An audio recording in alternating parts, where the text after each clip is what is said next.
guys. Thank you talaga. Tinulungan niyo akong magpuyat para matapos yung mga assignment ko, ah. Eh, kung hindi, baka hindi ko na-meet yung deadline ko. Violet, oo naman. Eh, kahit naman siguro kami nasa kalagayan mo, hindi kami dalawang isip tulungan kami.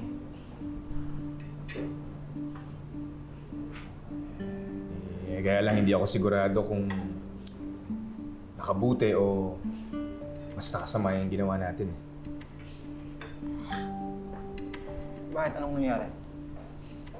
Eh, kasi dahil masyado atang na-impress si Attorney Mayor sa akin, binigyan ako ng mas maraming assignment eh.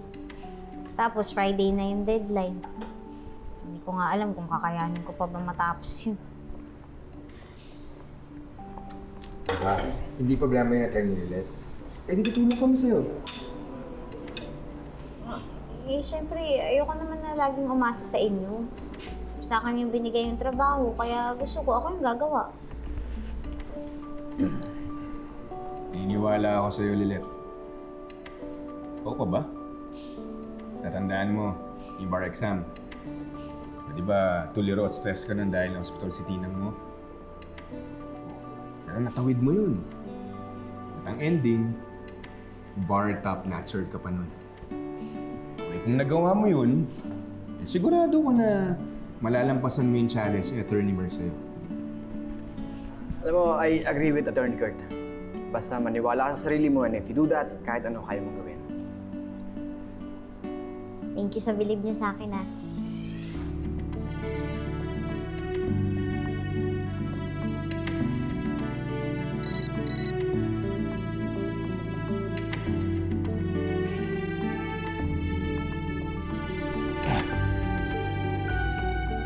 Ay, naku. Ay, kailangan ko nang bumalik sa office. Ay, gusto kasi akong paupuin ni Attorney Patrick dun sa Defense Strategy meeting, eh. Sige, ah. Teka, kumakain ka pa. Ubusin mo na muna yan. Ay, hindi na. Okay na. Balik na ako sa office.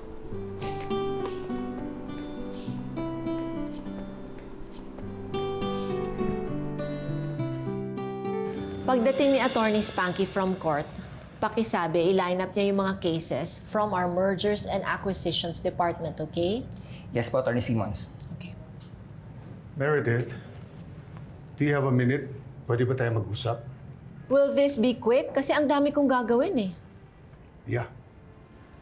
Iwan mo muna kami.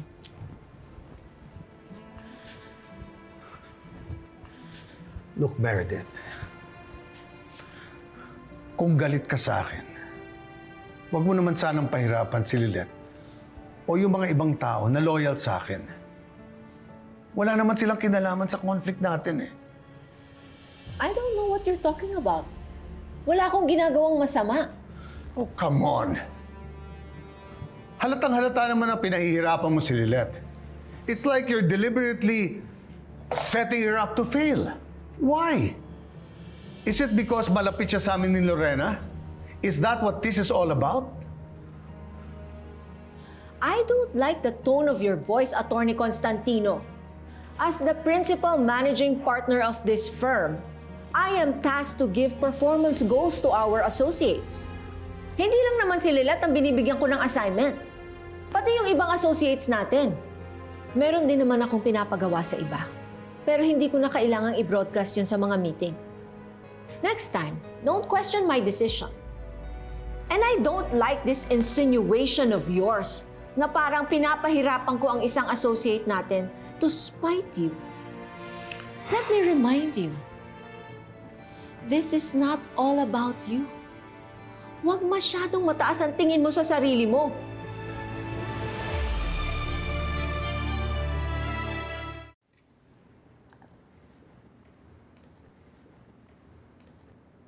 Attorney, may hinihintay pa po ba tayo? Yes. Just one more and then we can start.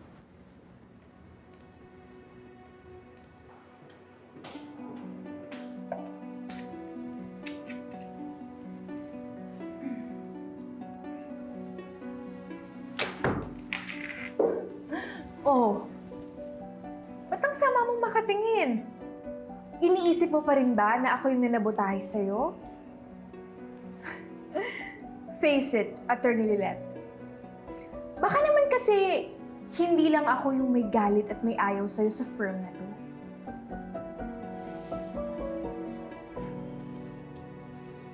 Okay guys, let's begin our defense strategy meeting for the cyberbullying case na isinampa laban kay Miss Jonah Castillo. Miss Castillo is a popular Filipina international model at parte siya ng Philippine Mega Models Agency, which is one of our high-profile clients. So please, pay attention to this meeting dahil importante ang kasong ito. Next slide, please. Ang nag-file ng complaint kay Miss Castillo ay isang freelance model, si Miss Karen Libreta. But perhaps, as some if not all may know, Jonah is a money-making machine of PMMA. She is the Filipino Giselle Bundchen / Kendall Jenner. Sa sinampang complaint, pinalalabas ng complainant na kaya hindi siya nakukuha sa mga projects ay dahil sinisiraan siya ni Miss Jonah sa social media. At ang totoo daw, quote-unquote, Ay sobrang sama ng ugali ni Jonah. Although nasa preliminary investigation pa lang ang kaso, let's all keep in mind na late na tayo na-engage ni client and we need to submit her counter affidavit soonest because it is, after all, still best to put an end to this complaint sa fiscal level pa lang, given the image ng client natin. Now, I'd like to hear your perspectives on how to approach this case. Anybody wants to start? Well, it's clear na nagpa-fabricate lang ng kwento ang complainant dahil naiinggit siya sa client natin. And in order for us to protect the reputation of our client, kailangang sirain natin yung credibility ng complainant. Ilabas natin lahat ng baho niya. Pagmukain talaga nating sinungaling siya. Well, in fact, let's show na masama talaga yung ugali niya, kaya hindi na siya hinahire ng mga commercials and shows. Attorney Lilet, what do you think? Sa tingin ko po, mas dapat tayong mag-focus na i-prove ang innocence ng client natin kesa sa siraan yung complainant. Ipakita po natin na walang ebidensyang makakapagpatunay na tama yung sinasabi ng complainant tungkol sa kliyente natin. We cannot afford to be passive, attorney. Sinisiraan ng complainant yung career ng client natin. We need to fight back with everything that we have. Pero hindi ba pag ginawa natin yun, parang tayo na din yung bully? We need a strategy that not only defends our client, but also upholds our ethical standards. Well, your approach is weak, attorney. Pa-victim, pa-awa effect. Ganyan ba lagi yung game plan mo? Yung kunwari, inaapi ka para ikaw yung kampihan? Para ikaw yung manalo? Alright, that's enough. Let's focus on the case at hand. Kahit kailan ang paggawa ng tama ay hindi kahinaan. Ang pagiging mahinahon ay hindi kaduwagan. Alam mo kung ano yung mali? Yung paninira at pagsasabotay sa iba para lang manalo ka, yun ang totoong bully.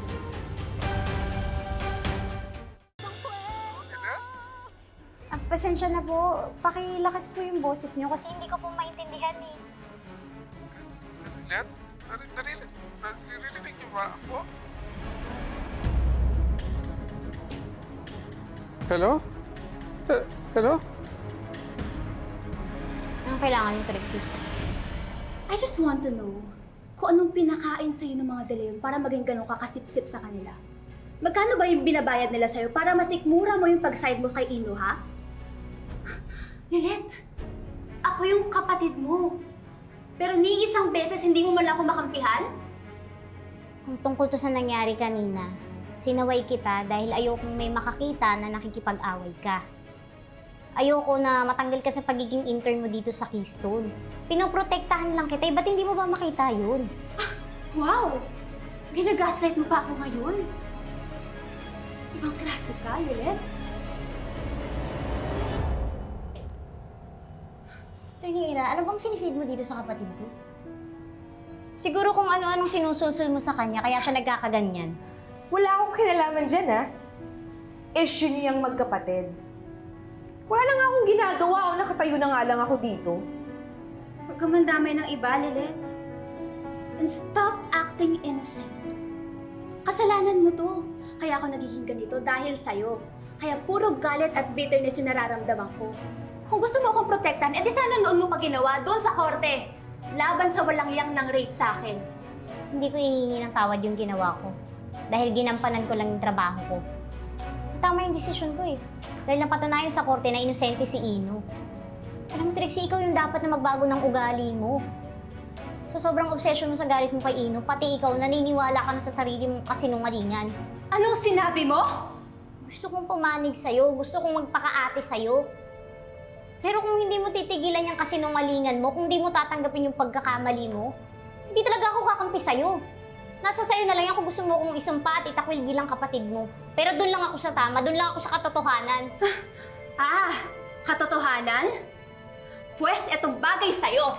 Oh, pasok ka doon! Ano ba, Trixie? Katotohanan, di ba? Bakit na lang mo ako? Ano ba? Trixie! Tignan mo, tawin mo ako! Ano ba? Ano ba? Ikaw makulit! Trixie! Ano ba bagay? Tumigil na nga kayo! Stop! Huwag kayong magsakitan! Tumigil na nga kayo! Ano? Naalog na ba yung utak mo? Klaro na ba sa'yo kung ano yung totoo? Baka hindi pa. Kasi napulyot na ni Ina yung utak mo. Kailangan ng hugasan para maging malinaw sa'yo. Ha? Ha? Ha? Ha? Trixie, ayokong gawin sa'yo ito pero pinipilit mo ako!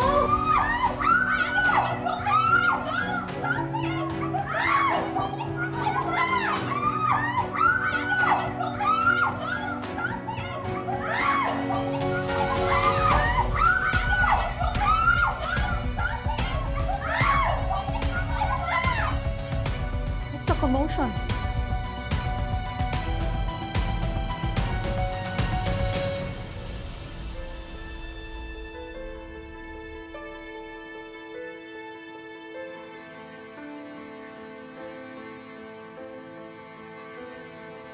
What happened? Sa mga itsura nyo, nag-away-away kayo, no? No, Lorena. Actually, I was just using the toilet and biglang nasira po yung bidet. Then nabasa ako and muntik na ako madulas kaya napasigaw po ako. And luckily, nandun po si Atty. Era saka si Atty. Lilet. Sila yung tumulong sa akin. Right?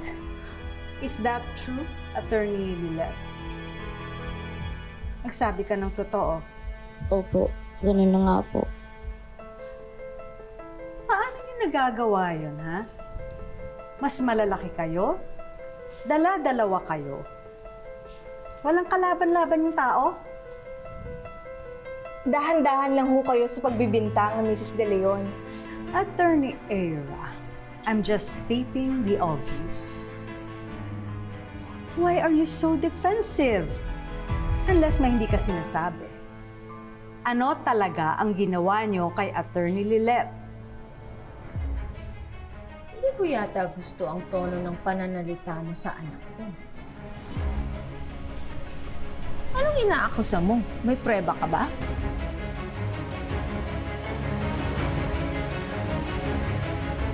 Ano nangyari? Kausap pa na kanina. Bigla na lang naputol. Sorry, all circuits are busy. Please try your call again later. Hindi ko siya makontact. Subukan mo na lang ulit later. But you have to make sure na hindi mako-confiscate ni Patricia ulit yung phone mo. Punta ko na lang siya. How exactly are you gonna do that? Mahina ka pa. Hindi ka pa nga makalakad. Paano ka papayagan ni Patricia na lumabas ng kwarto? There's nothing to see here. Magsibalik na kayo sa mga trabaho nyo.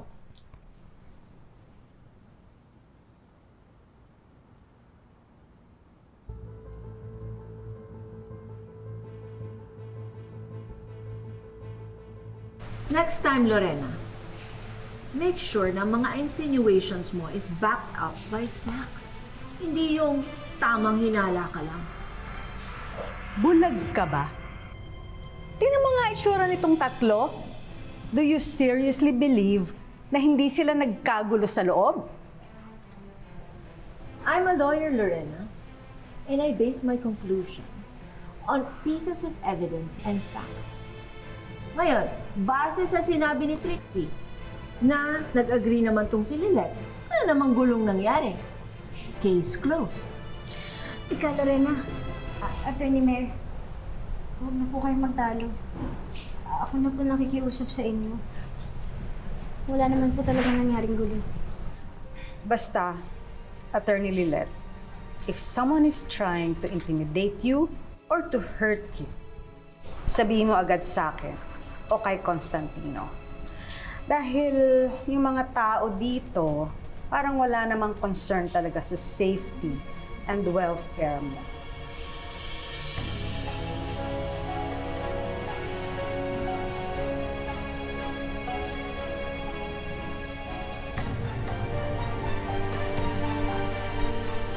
Ayusin yung mga sarili niyo, ha? And stay away from each other. I don't want any more drama in this office.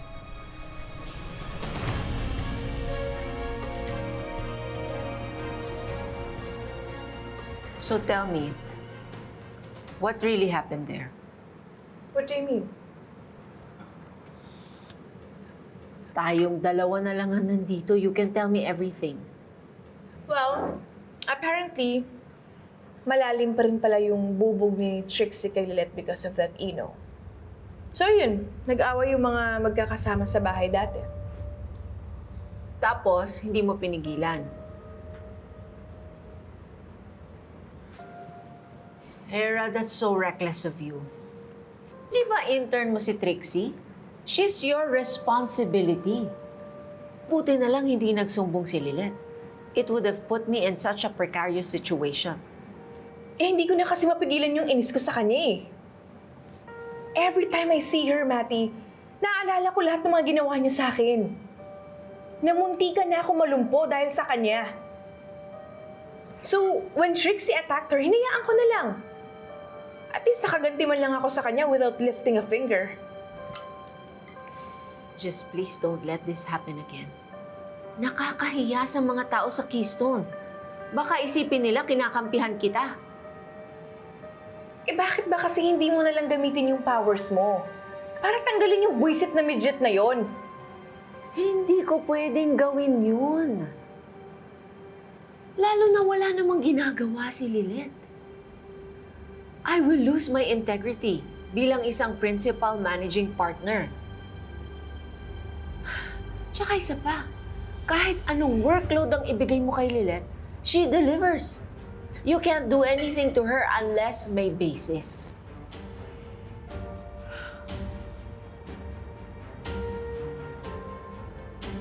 Yun lang ba ang kailangan? Akong bahala.